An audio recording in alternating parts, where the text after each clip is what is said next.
advice would be honest at all times. Never try to hide a fact against yourself. If there is an answer to that fact, certainly put the answer to the judge, but never try and hide something against you. You will get the judge on your side if you honestly tell him that, look, there is this fact, but there is also X and Y. First bit of advice. Second, there is no case, according to me, which is so bad that it's unarguable.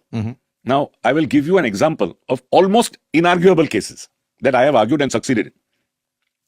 One was before Justice Rumapal, where it became almost inarguable only because a certain factory had been taken over under the State Financial Corporations Act of 1951 in UP.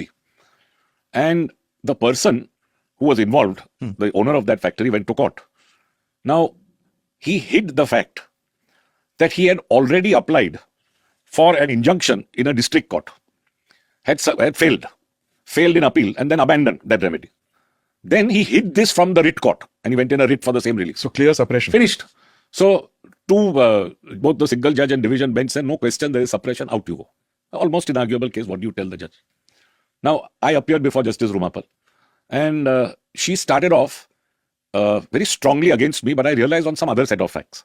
So I said, no, ma'am, this is not my set of facts. There are a lot worse. So she looked up and she said, lot worse? I said, yeah, you seem to have some other brief before you. Just please take up item, whatever it was. She said, yes, this one. So I said, look, I have lost on the ground of suppression. There is some explanation that is offered. I don't buy it. I told her, honestly. However, if you allow me to even argue for 1 minute, I will tell you that the state government has behaved extremely arbitrarily in this case. She said, oh, is that so?